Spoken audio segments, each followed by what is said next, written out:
투자에 역행되는 것들을 했던 상황에서 손해를 안 보겠다? 이거는 좀 심하게 표현하게 되면 손해 하나도 안 보겠다는 날강도 같은 생각일 수도 있다는 거죠. 그래서 오래 한 투자자들이 바로 이것들을 이용해서 돈을 벌죠.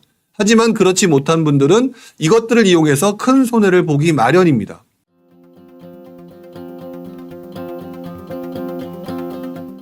(2021년) FOMO라고 써주셨네요. 휩싸인 나머지 고분양가에 마포구 공덕역 인근 도시형 생활주택을 분양을 받았습니다.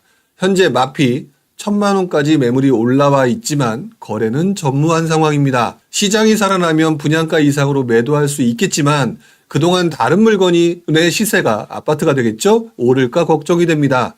마이너스 P라도 던지고 아파트로 갈아타는 게 맞을까요? 라고 얘기를 하셨는데 본인이 하신 질문은 저는 틀렸다고 생각을 합니다. 마피의 애라도 던지고 아파트로 갈아타는 게 맞을까요? 라고 하는 질문 속에는 조금만 더 시간이 경과하게 되면 손해를 보지 않고 팔 수 있는 거 아닐까요? 라는 생각을 하고 계신 거고요. 손해를 보고 싶지 않다라고 하는 본능이 숨어 있는 거죠. 자, 그런데 제가 노골적으로 말씀을 드려왔었지만 여러 번 투자하시면서 손해 안 보고 투자하시고 성공하시는 분은 단 한 분도 없습니다. 저 역시도 손해 엄청나게 봤던 사람이고요. 여러분들도 분명히 그런 경험을 하시게 되겠죠. 그래서 손해를 안 보고 팔 수 있는 방법을 찾을까요 말까요 라고 하는 질문 자체는요. 사실상 어느 누구도 해결해 줄 수 없는 답변이죠. 중요한 것은 여기서 무엇을 잘못했고 이것들을 어떻게 해결을 해야 되느냐가 중요한 건데 여기에서 손해를 보지 않겠다라고 하는 식으로 들어가게 되게 되면 답이 아무 결과도 안 나와요. 자, 한번 보겠습니다. 2021년에 집을 샀어요. 2021년이면 흔히 말하는 부동산뿐만 아닌 모든 투자 상품에 아무도 관심이 없다가 관심이 생기고 좋은 물건부터 관심을 보였다가 점점 돈을 벌어야겠다는 광풍이 불면서 그렇지 못한 대체재라든지 하급지에 있는 물건들을 사는 쪽으로 사람들이 흘러가게 되죠. 이것들은 모든 투자 세계의 동일한 패턴임에도 불구하고 어느 누구도 깨닫지 못합니다. 그래서 오래 한 투자자들이 바로 이것들을 이용해서 돈을 벌죠. 하지만 그렇지 못한 분들은 이것들을 이용해서 큰 손해를 보기 마련입니다.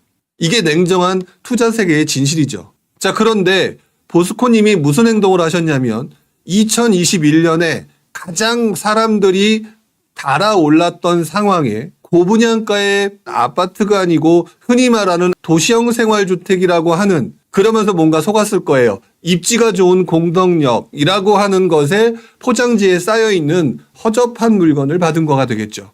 그러다 시장이 꺾이면서 주력재들이 아닌 물건들이 갑자기 분위기가 달라지면서 분위기가 완전히 사라져버리고 매기가 사라졌다.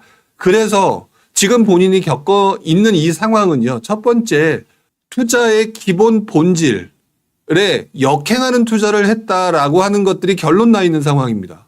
투자에 역행되는 것들을 했던 상황에서 손해를 안 보겠다? 이거는 좀 심하게 표현하게 되면 손해 하나도 안 보겠다는 날강도 같은 생각일 수도 있다는 거죠. 냉정하게 지금 표현을 해드리는 겁니다. 자, 그렇다면 이것들이 다시 한번 회복되려고 한다면은요. 입지가 좋기 때문에 그나마 낫긴 하지만 그래서 기대를 하시는 걸 거예요. 이게 내 물건이니까 지금 미치는 상황이거든요. 근데 내 물건이 아니라고 생각해 보시고 한번 생각해 보시기 바랍니다. 허접한 대체재를 계속 가지고 가는 게 맞겠습니까? 아니면 기회를 노리고 가격이 올라갔을 때 가장 먼저 오를 수 있는 입지가 좋은 아파트를 선택하는 게 맞으시겠습니까? 라고 얘기를 하게 된다면 어떤 거를 하시겠냐고요. 지금 내가 이 상황에 빠져버렸기 때문에 객관적인 판단을 못하는 건데 남 입장에서 판단을 해보시게 된다면 어떤 행동을 할 거냐? 만약 시장이 다시 상승을 시작합니다. 상승을 시작하는데 마포구 공덕역에 있는 도시형 생활주택이 먼저 오르겠습니까? 아니면 마포구에 있는 마레프가 먼저 오르겠습니까? 라고 얘기했을 때 답이 아주 쉽게 나오실 거예요. 그렇다면 본인은 어떤 행동을 해야 되느냐? 지금이라도 손절을 하고 난 다음에 그 중간중간에 부침은 있을 겁니다.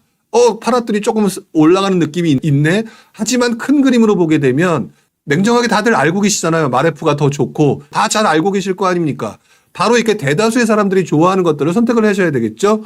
자, 그렇다면 아직 덜 골맞을 때 잘라내는 게 맞겠습니까? 아니면 골마서 손가락 또는 손등을 잘라버리는 게 맞겠습니까? 라고 얘기를 하게 되면 저는 손가락에 살짝 골맞을 때 짜버리는 게 맞다라고 표현을 합니다.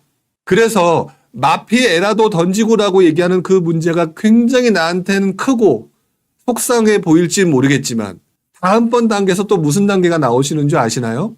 나보다 뒤늦게 들어온, 좀 표현을 좀 더 강하게 얘기한다면 나도 요번에 바보 같은 짓을 했죠. 근데 이제 막 들어오는 나보다 더 세상 물정 모르는 바보가 똑같은 행동을 하게 되어 있습니다.